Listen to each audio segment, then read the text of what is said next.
While space dust is not just a nuisance, it is the building block of stars, planets, and even life itself. Joining me to talk about it is our resident spaceman, Eddie Whisler, director of the Planetarium at MOSH. Good morning, Eddie.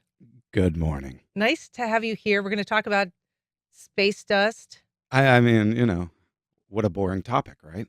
It is not a boring topic, evidently. Oh, well, thank you. Yeah, that was Yeah. just sort of a segue for you. Yeah, for sure. Take it away.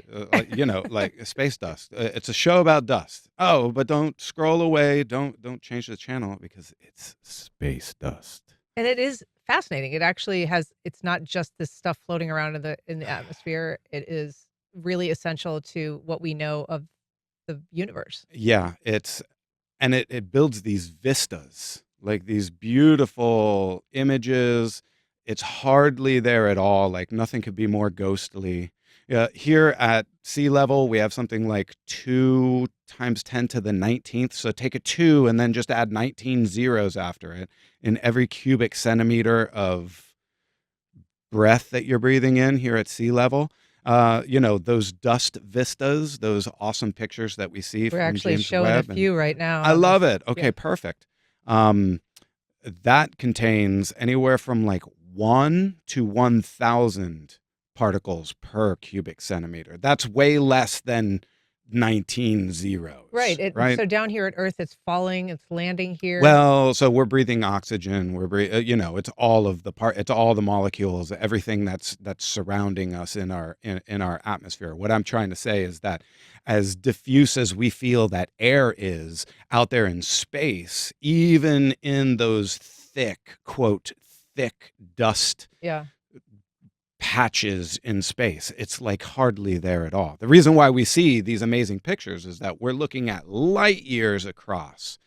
And so it looks concentrated in our images, but Yeah. if we were actually be there, it wouldn't look like we're in a dust cloud anywhere. It's like the telescopic effect. It's exactly that, right? So what do we know about how space dust contributes to the formation of stars and planets? Very much. So we know a lot about, because there's thousands of different star forming regions in space that we study with our multiple telescopes, and it and it we know a lot. And yet, there's so much detail and so much nuance, and different environments offer different ways that it must happen, that it's really hard to nail down the detail. So there's lots of mystery as well. Well, what has it done in terms of life on Earth? Look around in your car if you're driving, in your living room if you're listening. Like in this room, everything around you essentially is space dust, because unless it's hydrogen, then it was built inside of the core of a star somewhere by doing what stars do in order to make atoms.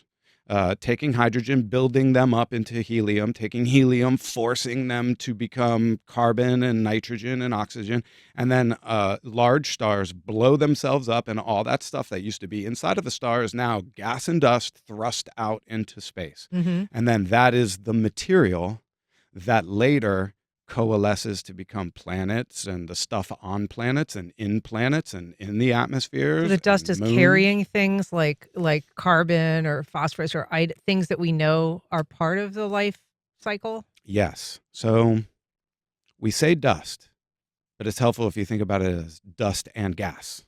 Okay. Just floating material that's out there in space. Under the right conditions, that stuff starts to fall together in order to become larger stuff. Rock-size stuff, pebbles turn into rock-size stuff, turn into boulders. Over time, those boulders pull in more material. It begets mountain-sized stuff. Mhm. Begets more and more material. It gets run away. It pulls in more. The gravity gets bigger. The bigger the thing gets, the more gravity it has, the more it pulls in, until you get planet, moon, comet, stars. It's the formation. It's the general story of how anything sizable in the universe forms. Some people think that this dust could actually be used as a solar shield of some kind to mitigate the impacts of like climate change. So it is certainly a veil that you could utilize in space. So it's a nuisance for astronomers, right? So we have a distant thing that we're trying to study, and that light has to pass through dust. And so some of the most So the answer is yes, because we can shade things with dust. As a matter of fact, there's so many ways to go. The story of dust is so deep. There are episodes in the history of Earth where there are sudden decreases in temperature that we think might have to do with other planets getting pelted by a thing, lofting huge clouds of dust from off of the surface into the inner solar system and blocking sunlight by a fraction, but enough to impact climate over the course of Astonishing. 1,000 years on Earth. So, this is a story that includes geology and includes astronomy. Some of the most well-cited scientific papers are the three-dimensional map of dust in our area of space, because that impacts starlight and all the rest. It is a subject of a Planetarium Night live show coming up, Vital Dust, on April 11th. And Vital dust. people can find info at themosh.org. Come on All and right. visit the site and come see us. Eddie Whisler, we love having you here. Thanks so much for stopping by. I love being here. Aw.